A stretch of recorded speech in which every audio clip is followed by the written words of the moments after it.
سرکار غریب نواز رضی اللہ تعالیٰ عنہ کے کھانے میں زہر دیا اور پیش کیا، آپ اس کھانے کو سامنے رکھتے ہیں، اور جو 4 لوگ آئے تھے زہر دینے کے لیے وہ بیٹھے ہوئے رہے۔ حضرت سرکار غریب نواز رضی اللہ تعالیٰ عنہ نے ایک صاف ورق منگوایا، ایک پیپر منگوایا اور اس کو قریب میں رکھا، اور پھر آپ نے پڑھ کر کے اس میں دم فرمایا۔ کھانے کے اندر جتنا صفوف زہر کا تھا وہ سب اڑ کر کے اس ورق میں آ کر جمع ہوا۔ مصطفیٰ کریم صلی اللہ تعالی علیہ وسلم نے ارشاد فرمایا، اے معین الدین، میں نے تجھے ہند کی ولایت سپرد کی ہے، ہندوستان جاؤ کام کرو نہیں، میں نے تجھے ہند کی ولایت سپرد کی ہے۔ ولایت کا ایک معنی اللہ رب العزت کی دوستی ہے، ولایت کا ایک معنی، اور ایک ہے ولایت کا معنی حکومت، ایک ہے معنی حکومت۔ جیسے والی ہندوستان اورنگزیب عالمگیر کہا جاتا ہے، یعنی ہندوستان کا والی، ولایت کا جو رکھنے والا ہے۔ ولایت ایک معنی میں حکومت کا ہے اور ایک معنی اللہ رب العزت کی دوستی کا ہے۔ تو حضور اکرم صلی اللہ تعالی علیہ وسلم کی طرف سے جب یہ اعلان ہوا کہ اے معین الدین، میں نے تجھے ہند کی ولایت عطا کی، تو بزرگوں نے فرمایا اس میں دونوں معنی آ گئے، اللہ رب العزت کی ولایت بھی اور پورے ہندوستان کی حکومت و ولایت بھی آپ کو عطا کی گئی۔ اور جو رسول پاک کی زبان سے نکلا وہ ولایت چند سال کے لیے نہیں ہوتی، اسی لیے ہم دیکھ رہے ہیں 800 سال گزر گئے، اب بھی وہ ولایت باقی ہے، آج بھی وہ ولایت باقی ہے۔ مجھے بتاؤ، اجمیر معلیٰ کشاں کشاں چلے جاتے ہیں عرس غریب نواز کے موقع پر، یہ وہ لوگ ہیں جنہوں نے کبھی غریب نواز کو دیکھا ہی نہیں۔ کون ہے ہم میں سے دیکھا ہوا؟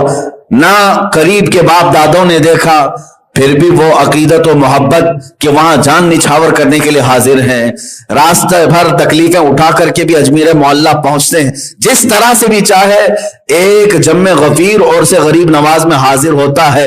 میرے عزیزو، یہی ولایت ہند ہے جو سرکار عالم صلی اللہ علیہ وسلم کی طرف سے غریب نواز کو عطا کی گئی، اور وہ ہے حکومت سروں پر نہیں بلکہ دلوں پر ان کی قائم ہے۔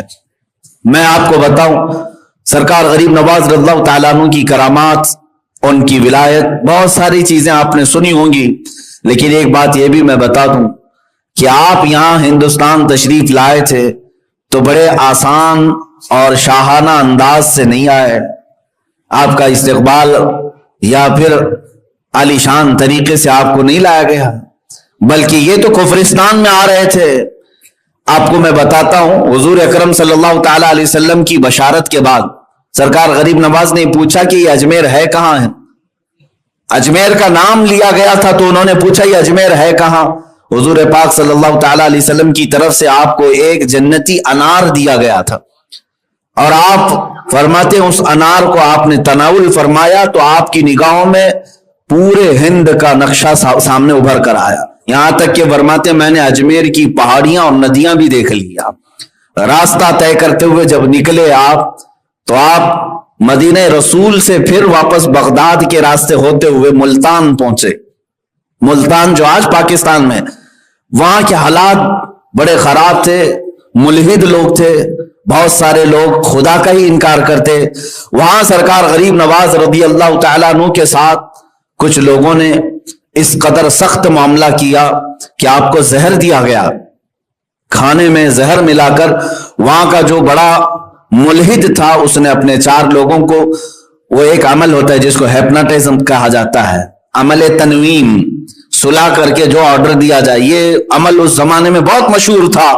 ملتان کے ملحدین نے سرکار غریب نواز رضی اللہ تعالیٰ عنہ کے کھانے میں زہر دیا اور پیش کیا، آپ اس کھانے کو سامنے رکھتے ہیں، اور جو 4 لوگ آئے تھے زہر دینے کے لیے وہ بیٹھے ہوئے رہے۔